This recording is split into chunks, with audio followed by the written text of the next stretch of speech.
नाई।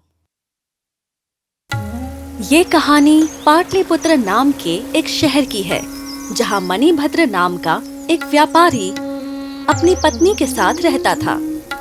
वो बहुत ही धनवान थे। उनके पास काफी जमीन थी और वो एक आलीशान हवेली में रहते थे। मणिभद्र बहुत ही दयालु आदमी था।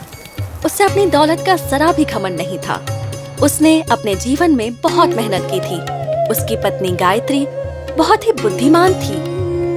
वो कभी भी किसी को अपने घर से खाली हाथ नहीं जाने देती थी।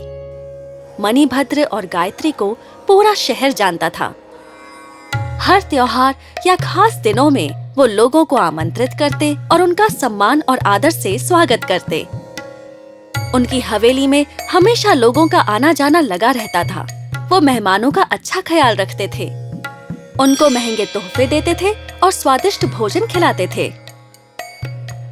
सुनो गायत्री, हमारे बहुत सारे शुभ चिंतक हैं। हमें कभी भी खाने या घर की कमी नहीं पड़ेगी जब तक अच्छे लोगों का साथ हमारे साथ है। वो हमारा साथ कभी नहीं छोड़ेंगे। ऐसी बात नहीं है।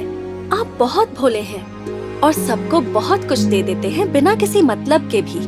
पर ये लोग हमारे पास इसलिए आते हैं क्योंकि हम उनके साथ अच्छा बर्ताव करते हैं। जिस समय हम मुसीबत में होंगे तब कोई पास नहीं आएगा। गायत्री, ऐसी बात बिल्कुल नहीं है। ये हमारे अपने हैं। मैं जानती थी आप मेरी बात नहीं मानेंगे और मैं नहीं चाहती कि ऐसा वक्त आए कि आपकी बात झूठ साबित हो। पर गायत्री की बात सच होने जा रही थी, क्योंकि भविष्य ने कुछ और ही तय किया था इन दिनों के लिए। एक बार मणिभद्र को पता चला कि उसके मालवाहक जहाज समुद्र में गुम हो गए हैं। उसका सारा सामान भी खो गया। उससे बहुत दुख हुआ। काफी खोजबीन के बाद भी कुछ ना मिला। पर बहुत ऐसे ग्राहक थे जिन्हें मणिभद्र को पैसे चुकाने थे और इसीलिए उसने अपने मित्रों से मदद मांगी। पर हर किसी ने कोई ना कोई बहाना बना के उसे मना कर दिया। क्या हो गया जी? किसी ने आपकी मदद किया नहीं? नहीं, सभी लोग अपनी अपनी मुश्किलों में उलझे हुए थे, इसलिए मेरी मदद कोई नहीं कर सका। गायत्री जानती थी कि सभी बहाने बना रहे थे, लेकिन वो ये भी जानती थी कि उसके पति उसका यकीन नहीं करेंगे, इसलिए वो शांत हो गई। मणिभद्र को कर्ज चुकाने के लिए अपनी सारी जमीन बेचनी पड़ी। फिर भी पैसे कम पड़ गए। उसने अपनी हवेली बेच दी, जिससे काम बन गया। मणिभद्र ने अपना सारा कर्जा चुका लिया, लेकिन अब वो गरीब आदमी हो गया था। वो एक छोटे से घर में रहने लगा और किसी और के यहाँ मजदूरी करके पैसे कमाने लगा।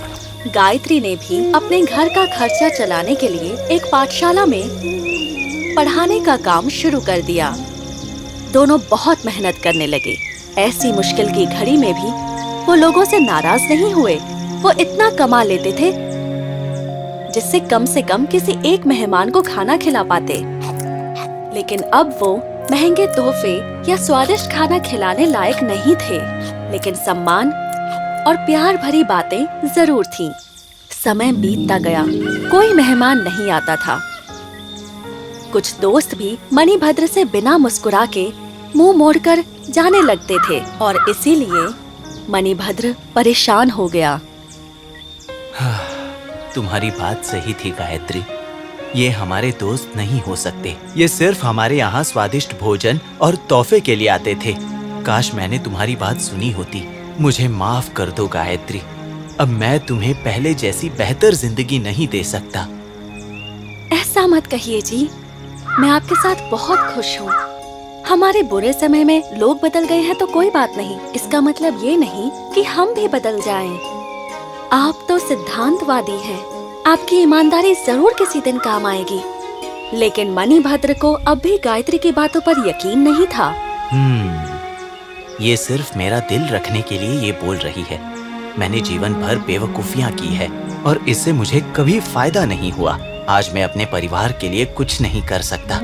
मैं खुद का सामना कैसे करूंगा? सब मेरी गलती है।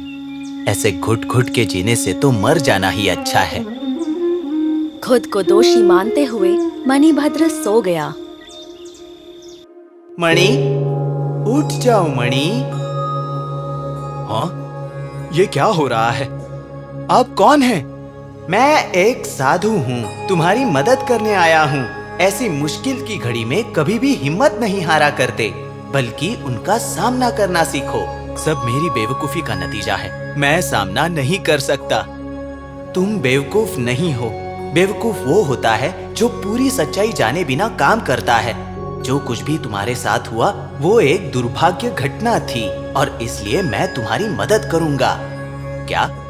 पर आप कैसे मदद करेंगे? और भला क्यों? तुम्हारी पत्नी सही है, क्योंकि तुम्हारी ईमानदारी और कड़ी मेहनत की वजह से ही मैं तुम्हारी मदद करने आया हूँ। तुम्हारी किस्मत बदलने वाली है। अब ध्यान से सुनो। कल मैं इसी रूप में तुम्हारे घर का दरवाजा खटखटाऊंगा। मेरे सिर के पीछे एक लाठी से स्पर्श करना, तब मैं एक बड़े से सोने के घड़े में बदल जाऊंगा। तुम्हारा धन तुम्हें वापस मिल जाएगा। याद रहे, किसी और साधु को लाठी से मत मारना, वरना तुम्हें सजा मिलेगी। ओह, बड़ा अजीब सपना था। जरूर पैसे के बारे में सोचते हुए सो गया था मैं। जब व्यापारी घर के बाहर निकला तो उसने एक साधु को गुजरते हुए देखा। कहीं ये वो तो नहीं। साधु ने कहा था कि वो उसी रूप में आएगा। सपना या सच, लेकिन मैं बिना सोचे समझे कोई हरकत नहीं करूंगा। जब मणिभद्र अपने घर में बैठा था, तब किसी ने दरवाजा खटखटाया। ओह, कौन है? क्या तुम वही साधु हो? नहीं साहब, मैं हूँ नाई। आपने मुझे बुलाया था ना? ओ हाँ, सही कहा। आओ, अंदर आओ। जैसे ही मणिभद्र बाल कटवाने बैठा, तब फिर से किसी ने दरवाजा खटखटाया। सुनिए जी, दरवाजे पर कोई साधु है, इन्हें क्या दान करूं? क्या साधु? जल्दी जाओ और मेरी लाठी लाओ। क्या लाठी? वो मैं तुम्हें अभी नहीं समझा सकता। जाओ जल्दी लाठी लाओ। नाई से अपने अधूरे बाल कटवाकर मणिभद्र लाठी लेकर साधु की तरफ दौड़ा। साधु घर के अंदर आ चुके थे। उसने साधु के सिर के पीछे लाठी से स्पर्श किया और अचानक, ओह, ये सब क्या है? इतना सारा सोना! हाँ, हम फिर से धनवान हो गए। व्यापारी इतना खुश था कि वो भूल ही गया कि घर में उनके अलावा वो नाई भी है जो ये सब कुछ देख रहा था। ओह, अच्छा तो ये व्यापारी ऐसे धनवान बना? ये तो बहुत आसान काम है। अगले दिन नाई ने एक योजना बनाई। वो साधुओं के स्थान पर गया और उनको घर पर आने के लिए आमंत्रण दिया। साधुओं ने पहले तो मना किया, पर नाई पे तरस खा के हाँ कह दिया। सभी साधु नाई के पीछे पीछे उसके घर की तरफ बढ़ने लगे। साधुओं ने जैसे ही प्रवेश किया, नाई ने दरवाजा बंद किया और उन्हें लाठी से मारने लगा। अरे भाई, ये तुम क्या कर रहे हो? कोई बचाओ, ये आदमी पागल हो गया है। भागो, नहीं तो ये जान ले लेगा।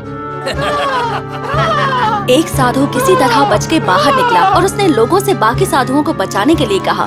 लोगों ने दरवाजा तोड़ा और बाकी साधुओं को बचा लिया।